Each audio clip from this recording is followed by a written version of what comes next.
Hello students. तो electrostatics का अगला लेक्चर जिसमें हम करने जा रहे हैं ये क्वेश्चन जिसमें हमें एक डिस्क दे रखा है। डिस्क इस तरीके से वर्टिकल प्लेन पे रखा हुआ है, वर्टिकल प्लेन पे, ठीक है। इस तरीके से डिस्क रखा हुआ है और इस डिस्क के परपेंडिकुलर इधर एक एक्सिस है, एक्सिस पे एक चार्ज है स्मॉल क्यू का, ये यहां पे दिखा रखा है। तो ये स्मॉल क्यू इस डिस्क पे कितना इलेक्ट्रिक फ्लक्स पास करवाएगा, इस स्मॉल क्यू की वजह से डिस्क पे कितना इलेक्ट्रिक फ्लक्स पास होगा, वो इलेक्ट्रिक फ्लक्स हमें कैलकुलेट करना है। तो देखो इसको भी स्टार्ट करते हैं। तो इलेक्ट्रिक फ्लक्स कैसे कैलकुलेट करेंगे, देखो यहां पर क्या है, यहां पर जितने भी पॉइंट्स हैं सभी पॉइंट पे इलेक्ट्रिक फील्ड की वैल्यू और डायरेक्शन सेम नहीं होगी। सभी पॉइंट पे इलेक्ट्रिक फील्ड की वैल्यू और डायरेक्शन यहां पे अलग अलग हो सकती है। अगर यहां पर सभी पॉइंट पे इलेक्ट्रिक फील्ड की वैल्यू और डायरेक्शन सेम होती तो हम डायरेक्ट कर देते, जैसे जैसे जैसे यहां पे मान लो एक मैंने डिस्क लिया और इलेक्ट्रिक फील्ड ऐसे मैंने कांस्टेंट ले लिया, ठीक है। एक डिस्क लिया, इलेक्ट्रिक फील्ड कांस्टेंट ले लिया। अब इसमें कहा है कि बताओ कितना फ्लक्स पास हो रहा है, तो हम सीधा क्या करेंगे, इलेक्ट्रिक फील्ड इनटू इसका एरिया, और इनके एरिया के बीच में जैसे एरिया वेक्टर भी इधर बनेगा, एरिया और इलेक्ट्रिक फील्ड के बीच में एंगल जीरो बन रहा है तो ये डायरेक्ट फ्लक्स आ जाता है ई ए कॉस जीरो, ठीक है। तो इलेक्ट्रिक फील्ड और एरिया के बीच में एंगल यहां पे फिक्स है 0 डिग्री हर पॉइंट पे।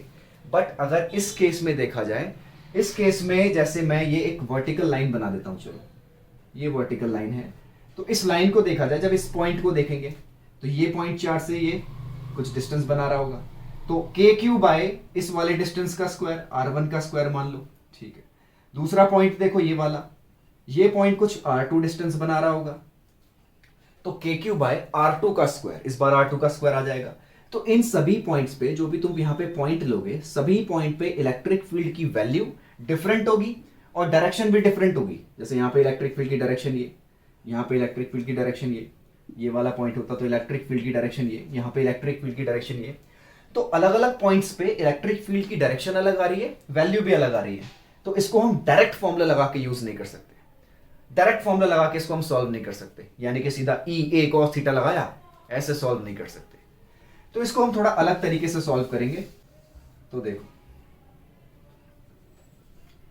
ये सेंटर बनाया और ये हमने ले लिया दोबारा यहां पे चार्ज क्यू। तो देखो बच्चों इसको हम कैसे सॉल्व करेंगे, सबसे पहले हमें क्या करना है, सेंटर से आर डिस्टेंस पे जाना है, सेंटर से आर डिस्टेंस पे जाना है और एक छोटा सा एरिया कट करना है, ठीक है। पूरा रेडियस तो हमें कैपिटल आर पता ही है, पूरा रेडियस कैपिटल आर है, लेकिन ये छोटा रेडियस हमने स्मॉल आर ले रखा है। अब इसका एरिया, ये जो हमने छोटा सु पट्टे काटा है, इस छोटू सु पट्टू का एरिया देखो क्या होगा। इसका एरिया कैसे निकालेंगे, ये डी आर, इसकी थिकनेस डी आर ले लेते हैं, तो इसका एरिया हो जाएगा pi R plus D R का square minus pi R square, ये इसको डी ए लिख देते हैं, ये छोटे से का एरिया हो जाएगा। इसको सॉल्व करोगे तो आ जाएगा पाई कॉमन ले लिया, R square D R square plus 2r D R minus R square, ये कट जाएगा और डी आर बहुत स्मॉल होता है तो डी आर का स्क्वायर भी स्मॉल आएगा, तो ये चीज नेग्लेक्ट हो जाएगी, ठीक है। तो बचेगा 2 r डी आर, ये छोटे से का हमने एरिया निकाल दिया 2 r डी आर, ठीक है। अब यहाँ पे अच्छा ये डिस्टेंस मान लो x दे रखा है हमें। अब यहां पे हमें क्या करना है, देखना है कि हर पॉइंट पे ये जो रिंग यहां पर बनी है, इस रिंग के हर पॉइंट पे क्या इलेक्ट्रिक फील्ड की वैल्यू सेम है। तो देखो समझो, ये x डिस्टेंस और ये ऊपर वाला पॉइंट ले लिया इस तरीके से, ऊपर वाले पॉइंट पे इलेक्ट्रिक फील्ड की डायरेक्शन ये हो जाएगी, ठीक है, इलेक्ट्रिक फील्ड की डायरेक्शन ये हो जाएगी। अब ये हमारा जो ये r बनेगा वो क्या बनेगा, स्मॉल r का स्क्वायर प्लस x का स्क्वायर।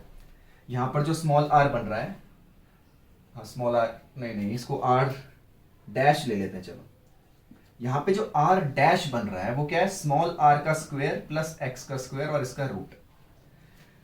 तो मैं कोई दूसरा पॉइंट लेता हूं, ये वाला पॉइंट, यहां पर भी देखो आर डैश की वैल्यू वही आएगी, स्मॉल आर का स्क्वायर प्लस एक्स का स्क्वायर, ठीक है। अब मैं कोई पॉइंट आगे ले लेता, जैसे यहां पे कोई पॉइंट ले लेता, तो यहां पर भी देखो सेम आता, यहां पर भी क्या होता, आर का स्क्वायर प्लस एक्स का square equals to R dash का स्क्वायर। तो इस रिंग पे मैं कोई भी पॉइंट लूंगा, हर पॉइंट का डिस्टेंस 4 से सेम रहेगा, यानी हर पॉइंट पे इलेक्ट्रिक फील्ड की वैल्यू सेम रहेगी। तो इलेक्ट्रिक फील्ड की वैल्यू हो जाएगी के क्यू बाय डिस्टेंस, ये रहा आर डैश, तो डिस्टेंस का स्क्वायर करते हैं तो ये आ जाएगा K Q by R square plus X square. इसके हर एक पॉइंट पर इलेक्ट्रिक फील्ड की वैल्यू सेम आ रही है।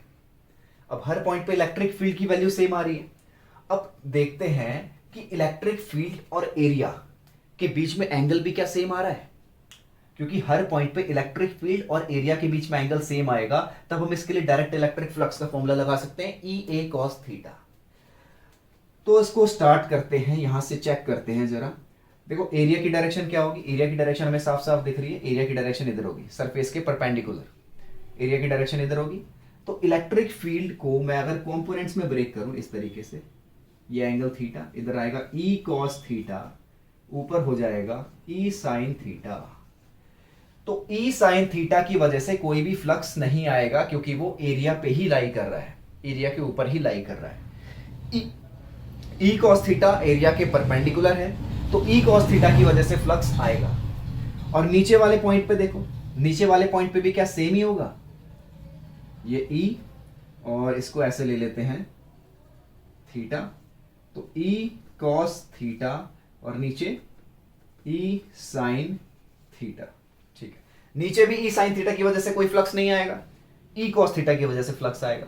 अब क्या इस रिंग के हर एक पॉइंट पर, इस रिंग को अगर मैं ऐसे घुमा दूं तो देखो यहां ई कॉस थीटा, यहां ई कॉस थीटा, तो रिंग के जितने भी पॉइंट बन रहे हैं, रिंग के जितने भी पॉइंट बन रहे हैं, रिंग के हर एक पॉइंट पे इलेक्ट्रिक फील्ड और एरिया के बीच में एंगल कॉस थीटा बनेगा। अगर मैं यहां से एंगल को थीटा लेता हूं तो ध्यान से समझना इसको, यहां से अगर मैं एंगल थीटा लेता हूं तो ये आगे, यहां कहीं आगे वाला पॉइंट होगा, ये इस तरीके से इलेक्ट्रिक फील्ड बनेगी, इधर इस तरीके से जाएगी ये। तो दोबारा इसके दो कंपोनेंट होंगे, इधर ई कॉस थीटा, इधर ई साइन थीटा, इधर ई कॉस थीटा, इधर ई साइन थीटा।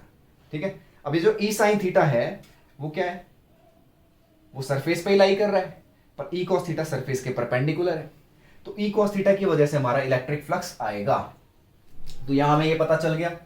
ठीक है, अब फ्लक्स का डायरेक्ट फॉर्मूला लगाते हैं। फ्लक्स का फॉर्मूला हो जाएगा E cos theta into area 2 pi are D are, ये इस छोटू से रिंग के लिए, और पूरे के लिए निकालेंगे तो कर देंगे इंटीग्रेट, पूरे के लिए यानी कि 0 से लेकर कैपिटल आर तक निकालेंगे तो इंटीग्रेट कर देंगे, तो यहां से आएगा टोटल फ्लक्स। वाह, तो देखो क्या क्या करना है हमें, ई की वैल्यू पुट कर देते हैं Q by 4 pi epsilon naught और डिस्टेंस आर डैश का स्क्वायर, जो कि ये हो जाएगा R square plus X square. ठीक है, उसके बाद कॉस थीटा की वैल्यू, तो कॉस थीटा देखो, कॉस थीटा होगा यहाँ पे base upon hypotenuse, base X और हाइपोटेन्यूज आर डैश। तो बेस को लिखेंगे एक्स और हाइपोटेन्यूज को आर डैश, मतलब कि ये R square plus X square की पावर 1/2। ठीक है, ये हो गया ई कॉस थीटा। फिर क्या बचा, 2 पाई आर डी आर, तो वो भी लिख देते हैं 2 पाई आर डी आर, इसका हमें करना है इंटीग्रेशन। ठीक है, अब यहाँ पे कुछ चीजें कट रही होंगी, जैसे 2 पाई काट देगा, 2 बचेगा यहाँ पे, और फिर जो चीज कांस्टेंट है वो आ जाएगी बाहर, जैसे q आएगा बाहर, x आएगा बाहर, नीचे 2 एप्सिलॉन नॉट, अंदर आर डी आर और नीचे R square plus X square की power 1, R square plus X square की पावर हाफ, ऐड करके हो जाएगा R square plus X square की पावर 3/2। ठीक है, यहां तक समझ में आ रहा है? इसको देखो अच्छे से, इसको हटाते हैं, इंटीग्रेशन यहां थोड़ा बहुत सॉल्व करके दिखाते हैं। देखो बच्चों, इंटीग्रेशन करने के लिए यहां पे क्या करना पड़ेगा, यहां पे हमें सब्स्टिट्यूशन मेथड यूज करना पड़ेगा, सब्स्टिट्यूट करनी पड़ेगी वैल्यू, क्योंकि ऊपर भी वेरिएबल है नीचे भी वेरिएबल है। तो यहां पे हम क्या करते हैं, R square plus X square को लेट कर लेते हैं टी, तो डिफ्रेंशिएट करेंगे 2r dr equals to dt, तो यहां से आएगा R D R equals to D T by 2। तो हमने आर डी आर की वैल्यू निकाल ली, डी टी अपॉन 2। अब आर डी आर की value D T upon 2, R square plus X square की वैल्यू टी, सब यहां पे पुट कर देंगे। तो ये ऊपर समझा देते हैं, यहां पे देखो, तो हमने यहां पे क्या किया, flux equals to Q X by two epsilon naught, ऊपर आया आर डी आर यानी कि डी टी बाय टू, और नीचे टी की पावर 3/2। ठीक है, ये आया। तो इसके बाद देखो क्या होगा, इसके बाद होगा क्यू एक्स, ये 2 बाहर आ जाएगा, बाय 4 एप्साइलन नॉट टी की पावर -3/2 डी टी। इसको हमें इंटीग्रेट करना है, टी की पावर -3/2 डी टी को। ठीक, ये हटा देते हैं। ओके ओके ओके ओके, देखो Q X by 4 epsilon naught integration का फॉर्मूला -3/2 + 1, नीचे भी -3/2 + 1, और लिमिट अभी पुट नहीं करनी है। Q X by 4 epsilon naught T की पावर -3/2 + 1 कितना होगा, ये हो जाएगा -1/2, टी की पावर -1/2, नीचे भी -1/2। ठीक, -1/2 को बाहर निकाल लेते हैं, तो Q X by 4 epsilon naught minus ये 2 ऊपर चला जाएगा मल्टीप्लाई में, अंदर बचेगा टी की पावर -1/2, ये माइनस रेसिप्रोकल कर देंगे पावर पॉजिटिव बनाने के लिए, तो 1/√t, दिस इज 1/√t। ठीक, ये यहां पे कट जाएगा, 2 आ जाएगा, -Q X by 2 epsilon naught, और यहां पे t की जगह पुट कर देंगे r² + x²।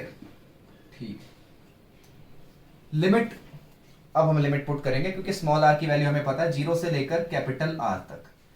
इसके बाद -Q X by 2 epsilon naught, upper limit put करेंगे, स्मॉल r की जगह कैपिटल R लिख देंगे, माइनस स्मॉल r की जगह 0 लिख देंगे, तो खाली √x² बचेगा। अब ये -x को हम अंदर मल्टीप्लाई करेंगे, तो -x अंदर जाके क्या बनेगा, -x अंदर जाके बनेगा -x बाय रूट में r का स्क्वायर प्लस x का स्क्वायर। ठीक है, ये रूट से बाहर आके x बन जाएगा, और ऊपर -x यानी +x/x, जो कि कट के फिर बनेगा 1। तो यहां से हमारा फाइनल फॉर्मूला आ जाता है बच्चों, flux equal to q by 2 epsilon naught, और अंदर x/x1 minus x by √r² plus x का स्क्वायर। ये हमारी फ्लक्स की वैल्यू आ रही है, देखो q by 2 epsilon naught 1 minus x by √r² plus x²। तो देखने में थोड़ा थोड़ा ये फॉर्मूला उसकी तरह है। कॉन्टिन्यूस चार्ज डिस्ट्रीब्यूशन जब तुम्हें पढ़ाया था, तो वहां पे डिस्क की वजह से x डिस्टेंस पर या z डिस्टेंस पर जो इलेक्ट्रिक फील्ड आ रही थी, क्या फॉर्मूला था, सिग्मा बाय 2 एप्साइलन नॉट, और सेम ये 1 minus z bye √r² plus z² था, फॉर्मूला सेम उसके जैसा ही है। तो ये देखो, इसके बाद देखो, अब अगर कहा जाए, इसी में अगर कहा जाए हमें कोई इस तरीके से डिस्क दे रखी है, मान लो ये तो डिस्क हमें दे रखी थी कंप्लीट डिस्क, अभी मान लो कंप्लीट डिस्क नहीं दे रखी है, कंप्लीट डिस्क नहीं दे रखी है, अंदर से खाली डिस्क दे रखी है, यानी कि इस तरीके से R1 से R2 डिस्क है, इस तरीके से R1 से R2, x डिस्टेंस पे एक चार्ज रखा हुआ है Q। तो हमें बताना है कि ये जो एरिया है, इस एरिया से कितना इलेक्ट्रिक फ्लक्स पास होगा, इस एरिया से कितना इलेक्ट्रिक फ्लक्स पास होगा। तो हमें क्या करना है, हमने लिमिट पुट करी थी 0 से R, इस बार लिमिट पुट कर देंगे, क्या लिमिट पुट कर देंगे इस बार, देखो वापस flux equals to q by 2 epsilon naught था, और यहां पे अंदर आया था 1 बाय माइनस का यहाँ पे x था, स्मॉल r² प्लस x² था। इस बार लिमिट पुट करनी है R1 से R2, देखो लिमिट R1 से R2, इस बार R1 से R2 लिमिट, तो -qx बाय 2 एप्साइलन नॉट, और अंदर आ जाएगा upper limit R2 1 minus R2 का स्क्वायर प्लस x का स्क्वायर, ये रूट में आएगा, तो इसको लिख देते हैं रूट में, फिर -1 अपॉन √R1 का स्क्वायर प्लस x का स्क्वायर। ठीक है, अब ये बाहर माइनस था, ये माइनस अंदर मल्टीप्लाई होगा, तो ये बन जाएगा इस तरीके से qx बाय 2 एप्साइलन नॉट, ये x बाहर ही रहने देते हैं, चलो ये प्लस का बन जाएगा 1 by √R1 square plus x² minus 1 by √R2 square plus x²। तो ये इलेक्ट्रिक फ्लक्स आएगा Q चार्ज की वजह से इस सरफेस पे, ये जो हमारा सरफेस है, इस सरफेस पे इलेक्ट्रिक फ्लक्स आ रहा है। तो आज के लेक्चर में तो हमें बस यही करना था, बाकी आगे कंटिन्यू करते हैं अगले लेक्चर में।